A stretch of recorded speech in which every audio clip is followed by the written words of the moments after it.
والسلام على رسول الله.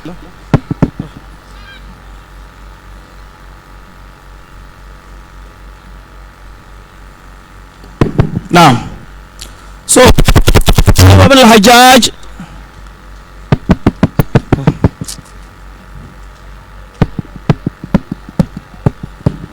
نعم. الو الو الو الو نعم.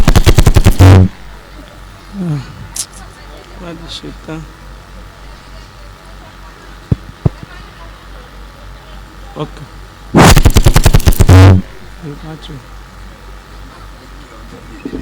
اوكي ان شاء الله يشوف.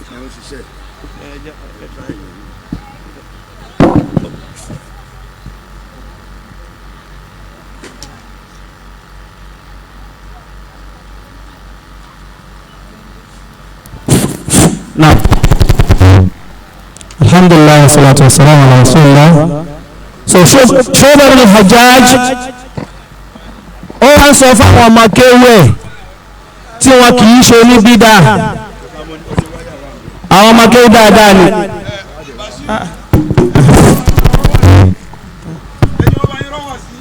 Okay.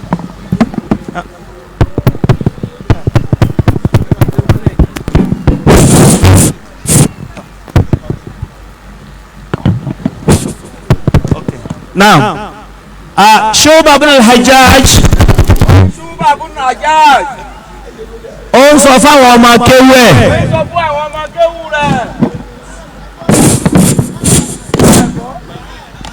Now, alhamdulillah, ẹ jẹ́ ká try ẹ̀ báyìí wò.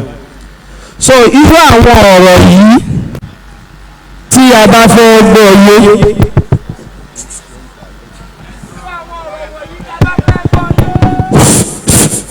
Now, irú àwọn ọ̀rọ̀ wọ̀nyí tá a bá fẹ́ gbọ́ yé.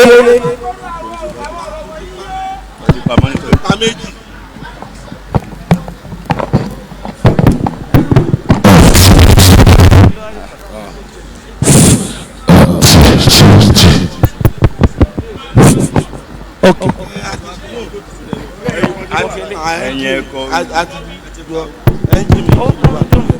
So alhamdulillah. So irú àwọn ọ̀rọ̀ yìí tá a bá fẹ́ gbọ́ yé, a máa kó ọ̀rọ̀ àwọn oníhadísì jọ. Tá a bá kọ́rọ̀ wọn jọ, ẹ wá stọ́dì báwo wọ́n ṣe máa ń sọ̀rọ̀ láàrin ara wọn. A wá stọ́dì bá ń ṣe sọ̀rọ̀ láàrin ara wọn. Anybody tó bá ti fẹ́ mẹ́yọ̀ ọ̀kan ẹ sọ fún pé tọ̀ tú eléyìí náà bẹ́ kò sí nǹkan yẹn kí wọ́n fẹ́ sọ ṣùgbọ́n sọ fún àwọn akéwù rẹ̀ pé lamujalasatul yahudi wan nasara ahabbu ilayya min mujalasatikum. Kí n jòkó táwọn yahudi àtàwọn nasara ó wù mí ju kí n jòkó tì yín lọ. Kéèyàn wá ní tẹ́ bá wo dáadáa àwọn bídà àwọn ọmọ akéwù ní báyìí àwọn bídà kọ́ àwọn ọmọ akéwù rẹ̀ dáadáa náà ni.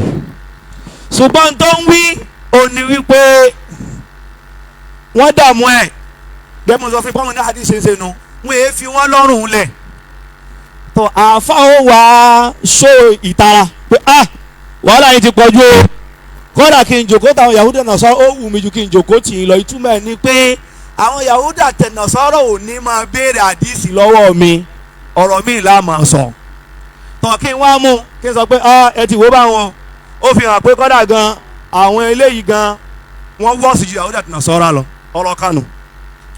ọ̀rọ̀ ẹlẹ́ẹ̀kejì ya Ibn Ma'in ó fẹ́ sọ àpọ́nlé àfa rẹ̀ Abu Muslim al-Ghassani táwọn náà bá gbọ́ anybody tó bá fẹ́ sí yẹn tú kó tú eléyìí náà. ó ní Abu Muslim al-Ghassani tẹ̀lé àfa wa ni olùmọ̀ ní ibi tá a pọ́n lédè idha haddathtu fi majlisin fihi Abu Muslim al-Ghassani bẹ́ẹ̀ mi bá fi kàdíìsì ń bi táfà mi ńláńlá yìí wá tẹ́ bá fi ní mo bá láyà rẹ̀ mo bá fi ṣe fawajibun lilihiyati an tuhlaq túláàsì ní káfà rẹ̀. jazakumullahu khairan túláàsì ní ká fárun gbọ̀n mi ṣètùmọ̀ rẹ̀ náà ni kí wọ́n sọ pé yá àbúkọ̀ yìí ló ká fún àgbẹ̀ kan ó ní ká fárun gbọ̀n òun torí èèyàn. jazakumullahu khairan. so lẹ́nu kan kókó àwọn ọ̀rọ̀ yìí Sheikh ẹ dákun má bínú. torí àwọn ó ní wípé tán bá ti ń sọ ìtumọ̀ tí mo ń mìíní ó ní wípé wọ́n fẹ́ káwọn táwọn ń bá sọ̀rọ̀ kọ́ mọ̀ pé nǹkan táwọn ń sọ yìí kìí ṣe nǹkan kékeré o. ó ti yé mi. sáwọn so inshallah pé lan asniya ahabbu ilayya min an udallis la asniya ahabbu ilayya min an uhaditha an fulan. kìí ṣe pé sọ pé wọ́n á sọ pé kò sábà kankan tó sọ rí tó ní sì ná ó kéré sí tadlis. jazakumullahu khairan. wallahu a'lam. mo rò pé àwọn èèyàn ti gbọ́ yín yé báyìí.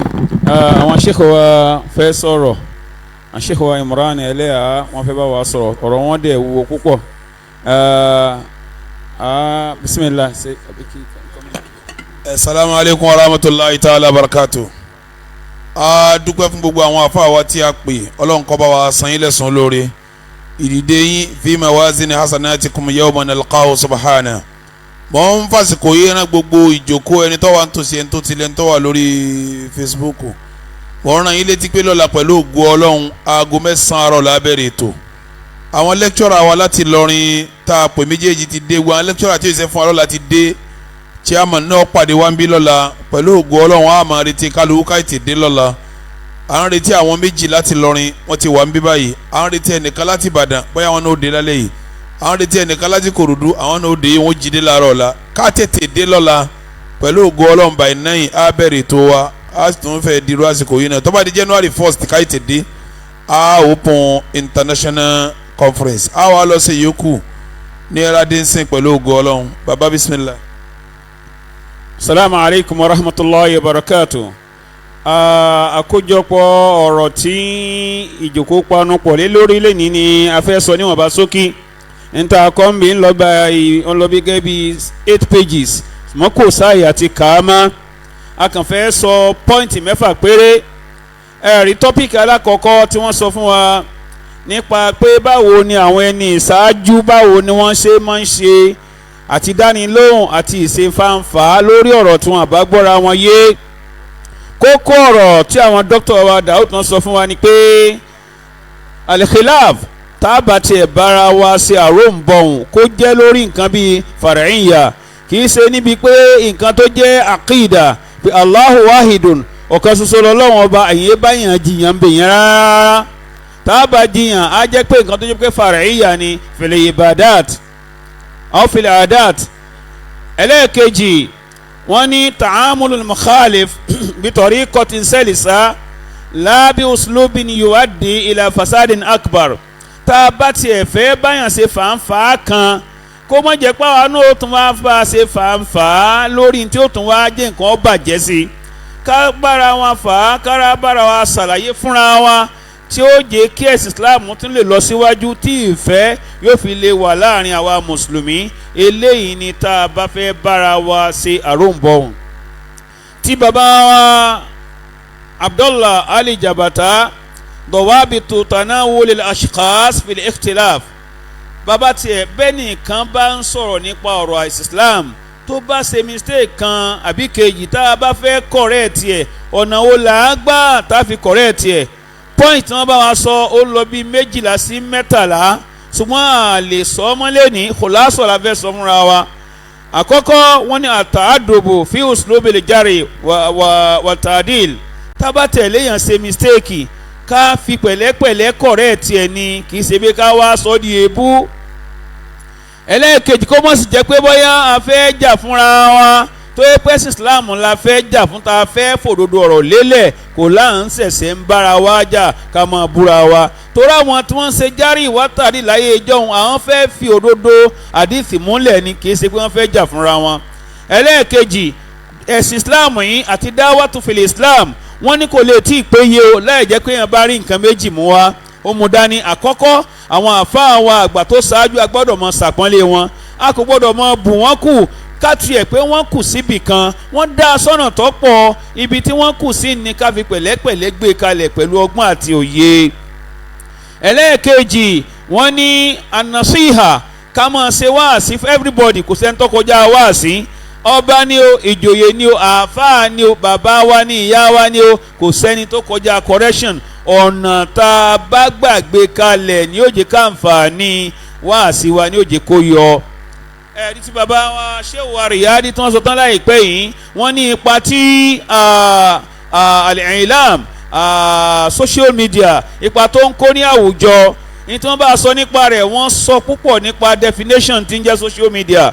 Ní lọ nípa yẹn, ṣùgbọ́n inú àwọn point tó ń fún wa ni pé at-targhib fil mas'alati fi masalati tawasul al-ijtimai. Wọ́n ní gbogbo wa ká mọ̀ rí pé akáwọ́rọ̀ káwa náà ká partake nínú social media, ká lọ síbi ká register fún Facebook, WhatsApp, ká ní torí pé àwọn èèyàn jókòó sí di tẹlifíṣàn máa ń sìn.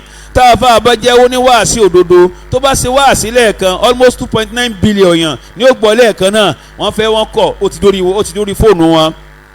Ẹlẹ́ẹ̀kejì, tá a bá dẹ̀ fẹ́ lo social media yìí kárí pa ń lo dáadáa. Usnu istimal at-tawasul al-ijtimai li tahqiqi haqiqati ad-da'wati al-islamiyya as-sadiqa. Kárí pé n ta fẹ́ fàyọ ni pé a fẹ́ kí dáwà ìsìlámù kó gbòkè kó gbòdò pẹ̀lú ọgbọ́n àti òye, kì í ṣe pé ká lọ mọ́ wo kú lórí social media, àbí kó yẹ pé tá a bá lọ síbẹ̀ gbogbo àṣírí ilé wa ni a máa fi hàn. Eléyìí ni ṣókí tí wọ́n sọ fún wa. Ọlọ́njọ́ jàre kọ́lọ́mọ́sà àjíká sàǹfààní nípa rẹ̀ wá síta gbọ́lé ní ọlọ́mọ́fẹ́lẹ́ ìṣàgbọ́n fẹ́ nìkọ̀ọ̀kan wa.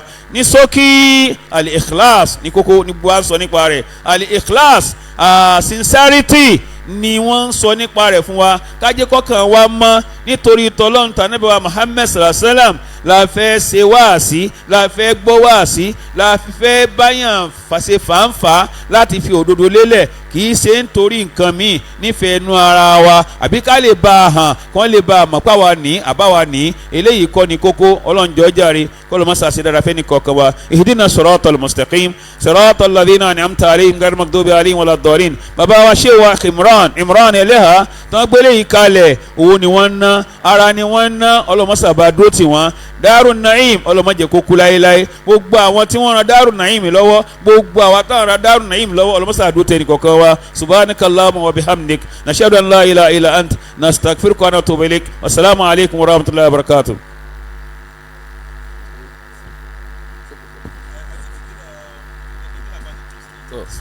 Assalamu alaikum wa rahmatullahi wa barakatuh. Ma salama.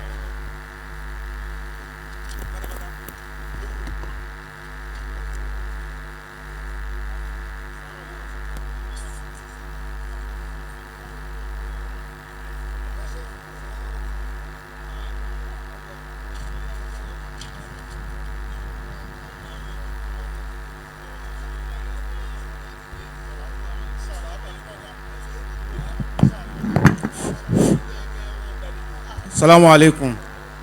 Àwọn DaaruNaim nukọ̀báwò àti gbogbo workers afẹ́kẹ́ dúró fún meeting ráńpẹ́ DaaruNaim.